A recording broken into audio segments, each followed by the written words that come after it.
আজকে গেছিলাম দিদির বাড়িতে। দিদির বাড়িতে গিয়ে জমিয়ে করলাম খাওয়া দাওয়া। আর বোন কেন পায়ে ধরো, চলো দেখা যাক। সামনে গঙ্গা আর আমি স্টার্ট করছি ব্লগ। আর ব্লগ করার কোনো প্ল্যানিং ছিল না। যাক, আমি গেছিলাম একটা দিদির বাড়িতে নবদ্বীপে, তো এখানে গিয়ে আমার এই ক্লিপ নেওয়া, তাই ভাবলাম তোমাদের সাথে শেয়ার করি। আর প্রথমে আমি একটা চলে গেছিলাম ক্যাফেতে, কারণ প্রচুর খেতে পেয়েছিলো। আর গিয়ে আমি অর্ডার দিয়েছি মোমো। আর মোমো খেতে কার না ভালো লাগে। যাই হোক, এখানে আমরা সবাই মিলে মোমো খেয়ে এখান থেকে রওনা দিলাম। তার পরের দিন সকালবেলা ঘুম থেকে উঠে আমি আমার ভাই মিলে চলে গেছিলাম ঘুরতে সাইকেল নিয়ে।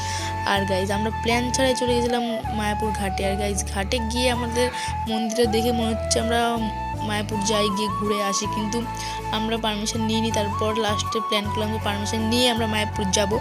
আর পারমিশন নিয়ে আমরা বেরিয়ে পড়েছি লজে করে যাওয়ার জন্য। আর গাইজ 100 টাকায় আমি আমার ভাই মিলে ঘুরে চলে এসেছি মায়াপুর। আর গাইজ এই জলটা তোমাদেরকে দেখাচ্ছি, দুটো জল কি করে মিক্স খাচ্ছে না। আর গাইজ আমাদের এখানে তো মায়াপুর প্রত্যেক মাসে আমি একবার করে আসি।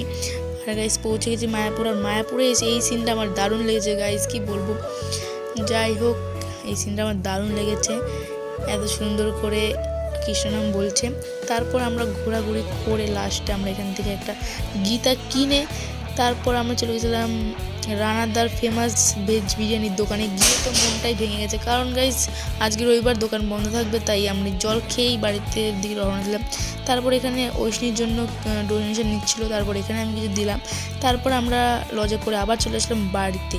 আর বাড়িতে এসে দেখলাম এখানে ফটো এডিট করতে বসে এডিটের সময় দেখো গাইজ কী অবস্থা। তারপর বিকেল হতে আমরা বেরিয়ে পড়ছিলাম একটা পার্কে। আর পার্কে এসে গাইজ দোলনা খেলাম, খুবই মজা লাগলো গাইজ। একটা 2 দিনের হয়তো 3 দিনের ক্লিপ এই ব্লগটা দেয়। তারপর সন্ধ্যা হতে আমরা চলে গেছিলাম চা খেতে গঙ্গার ঘাটে। আর গাইজ গঙ্গার ঘাটে গিয়ে চা খেতে কার না ভালো লাগে, সামনে গঙ্গা আর আমরা সবাই মিলে খাচ্ছি চা। তারপর আমরা এখানে সকালবেলা উঠেই এখানে খাওয়া দাওয়া শুরু করে দিয়েছি, কারণ আজকে আমি যাবো বাড়িতে।